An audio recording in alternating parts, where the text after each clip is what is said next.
दोस्तों, मैं हूं जीशान और आप देख रहे हैं जीशान लैंग्वेज हब। दोस्तों, सेंटेंस स्ट्रक्चर्स सीरीज़ का ये पार्ट 3 है। अगर आप फ्लुएंट इंग्लिश बोलना चाहते हैं तो ये वीडियो आपके लिए है। इस वीडियो को एंड तक ज़रूर देखें और मेरे चैनल जीशान लैंग्वेज हब को ज़रूर सब्सक्राइब करें ताकि आप अपनी इंग्लिश को बेहतर बना सकें। आइए आज का लेसन शुरू करते हैं। सबसे पहला सेंटेंस स्ट्रक्चर है as far as I know या इन माई ओपिनियन। इसका मीनिंग है जहाँ तक मेरा ख्याल है या जहाँ तक मुझे लगता है।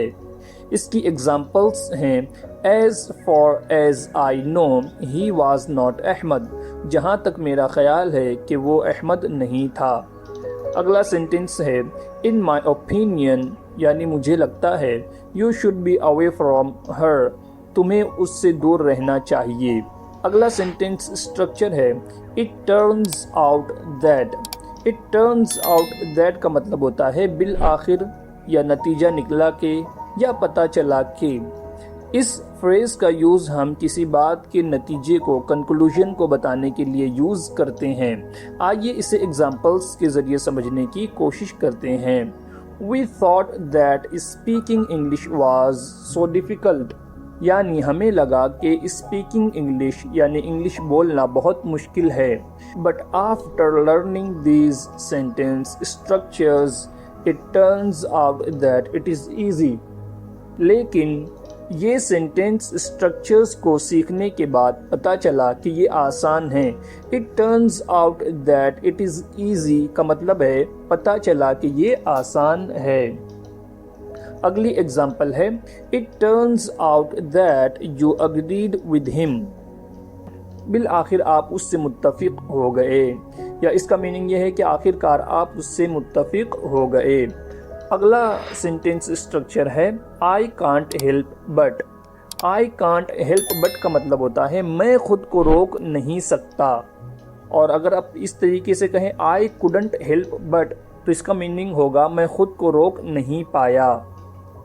इसकी एग्जाम्पल्स हैं I can't help but smile when I C you.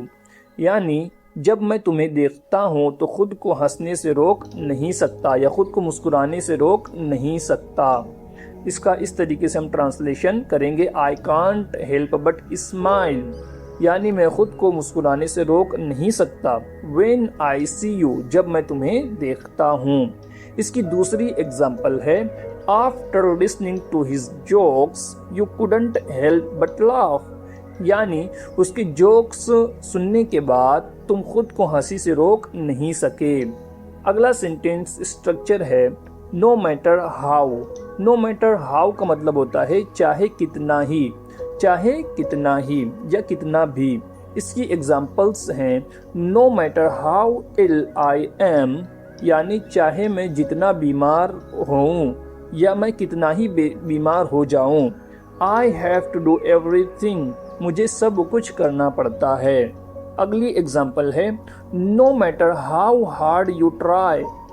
यानी तुम चाहे जितनी कोशिश कर लो। यू कांट प्लीज एवरीवन तुम हर किसी को खुश नहीं कर सकते। No matter how hard you try का मीनिंग हम इस तरीके से भी कर सकते हैं तुम चाहे जितनी कोशिश कर लो या तुम चाहे कितनी ही कोशिश कर लो। इस तरीके से हम इसका ट्रांसलेशन करेंगे। अगला सेंटेंस स्ट्रक्चर है the reason Y is that. The reason Y के बाद हम किसी बात को रखेंगे और इज़ दैट के बाद हम वजह बताएंगे। The reason Y is that का ये जो फ्रेज़ है इसका यूज़ हम किसी बात की वजह बयान करने के लिए करते हैं। आइए हम इसे एग्जाम्पल्स के ज़रिए समझने की कोशिश करते हैं। The reason why I am late is that I missed the बस।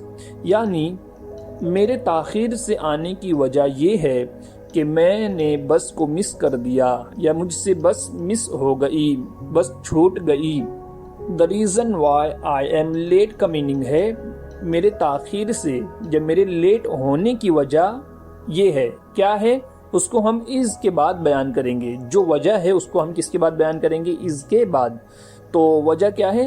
Is that I missed the बस, मुझसे बस छूट गई, इस वजह से मैं लेट हुआ, है ना। अगली एग्जाम्पल है the reason why he wants to speak English is that he wants to go abroad, यानी वो इंग्लिश इसलिए बोलना चाहता है क्योंकि वो बैरून मुल्क जाना चाहता है या बाहर जाना चाहता है, दूसरे मुल्क, अब्रोड कहते हैं दूसरे मुल्कों को, है ना। तो the reason why he wants to speak English, यानी वो इंग्लिश इस वजह से बोलना चाहता है, वो वजह क्या है इसके बाद बयान करेंगे, is that he wants to go abroad, यानी वो अब्रोड जाना चाहता है, इस वजह से वो इंग्लिश सीखना चाहता है। तो मुझे उम्मीद है आपको ये सेंटेंस स्ट्रक्चर्स समझ में आए होंगे, उनके मीनिंग को आपने समझा होगा। अगर आपने प्रीवियस लेक्चर्स को नहीं देखा, पार्ट 1, 2, 3 को 2 को नहीं देखा, तो आप ज़रूर देखें, उसकी लिंक डिस्क्रिप्शन में है, और अपनी इंग्लिश को इम्प्रूव करें। फिर मिलते हैं अगले लेसन में।